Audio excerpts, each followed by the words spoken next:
రాకేష్ రెడ్డి గారు మాట్లాడితే రాకేష్ రెడ్డి గారికి నోటీసులు ఇచ్చుడు, మాకు నోటీసులు ఇచ్చుడు, మా మీద కేసులు పెట్టుడు కాదు. మీకు దమ్ము ధైర్యం ఉంటే దీని మీద స్కామ్ జరిగిన చైర్మన్ మీద కేసులు పెట్టి జైల్లో పెట్టుర్రి. మీకు దమ్ముంటే దీని తప్పు జరిగింది అని చెప్పి దీని మీద చెప్పండి తప్పితే ఇది చెప్పకుండా మీరు మాట్లాడిన వాళ్ళ మీద కేసులు పెడతాం, మీ గొంతులు నొక్కుతాం, మీకు ఇబ్బంది పెడతాం. మీ కేసులకి నోటీసులకి ఎవడు భయపడేటోడు లేడు. ఖచ్చితంగా ప్రజల లోపలికి తీసుకెళ్తాం, ఖచ్చితంగా అడుగుతాం, ఖచ్చితంగా మీరు చేసిన స్కామ్ ని ప్రజలకి కనబడేలాగా ఇలా ప్రూఫ్స్ తో సహా నేను బయట పెట్టినాను. ఖచ్చితంగా వాళ్ళకి జవాబు చెప్పాల్సిన అవసరం ఉన్నది అని చెప్పి చెప్పక తప్పదు. ఇలా ఒకటే అడుగుతా ఉన్నాను, వీళ్ళు నిజంగా నీతి నిజాయితీ ఉంటే మరి ఇంటర్వ్యూకి పిలిచేటప్పుడు ఈ ప్రపంచంలో ఎక్కడైనా కూడా ఇంటర్వ్యూకి పిలిచినప్పుడు 563 మందికి ఓన్లీ 1% ఇంటర్వ్యూ పిలిచారు. ఎక్కడ కూడా అట్లా జరగదు. 1:2 ఇంటర్వ్యూస్ పిలుస్తారు, కంపల్సరీగా 1:2 ఇంటర్వ్యూగా పిలుస్తారు. మరి 1:2 ఇంటర్వ్యూ ఎందుకు పిలవలే? దీంట్లో ఏం మతలబ్ ఉంది? దీనికి జవాబు చెప్పరా? యా బీజేపీ నాయకులైతే మా అప్పుడు లీక్ అయినప్పుడు ఎస్ మా కేసీఆర్ గారు ధైర్యంగా లీక్ అయినప్పుడు తప్పు జరిగింది, ఖచ్చితంగా రద్దు చేస్తామని మేము రద్దు చేసినాం, ధైర్యంగా రద్దు చేసినాం. మరి మీరు ఎందుకు రద్దు చేయరు?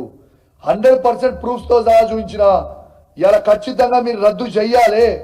ఇలా బీజేపీలో పడుకున్న నాయకులు ఎగిరెగిరి పట్టు రానాడు మా ప్రభుత్వంలో అయిన నాడు ఇలా ఎక్కడ వేయరు? కిషన్ రెడ్డి గారు ఎక్కడ అనుకున్నారు? బండి సంజయ్ గారు ఎక్కడ అనుకున్నారు? ధర్మపురి అరవింద్ గారు ఎక్కడ అనుకున్నారు?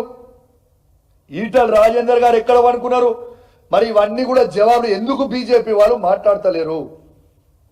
ఎందుకంటే బీజేపీకి సంబంధించిన కిషన్ రెడ్డి గారికి, బండి సంజయ్ గారికి, ధర్మపురి అరవింద్ గారికి, ఇలా ఈటల రాజేందర్ గారికి రేవంత్ రెడ్డి గారితో అద్భుత సంబంధాలు ఉన్నాయి. ఇలా వీళ్ళు బీజేపీ కాంగ్రెస్ ఒక్కటైంది కాబట్టి ఎవరు కూడా బీజేపీ నుంచి మాట్లాడతలేరు. మీరు ఒక్కసారి ఆలోచన చేయండి.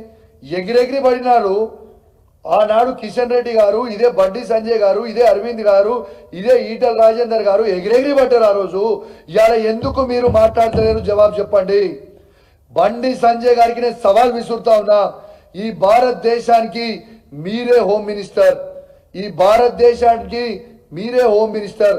నీకు దమ్ముంటే, నీకు తెలంగాణలో ఉన్న విద్యార్థుల మీద ప్రేమ ఉంటే దీని మీద సిబిఐ ఎంక్వైరీ అయ్యి, సిబిఐ ఎంక్వైరీ చేయండి.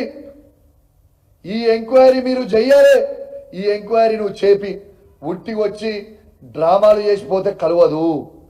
ఇవాళ ఎలక్షన్ సమయంలో కోదండరామ్ గారు అశోక్ నగర్ సెంటర్ చుట్టూ తిరిగిరు, రాహుల్ గాంధీ గారు సెంటర్ల చుట్టూ తిరిగిరు, ఇవాళ రేవంత్ రెడ్డి గారు అశోక్ నగర్ సెంటర్లో చుట్టూ తిరిగిరు.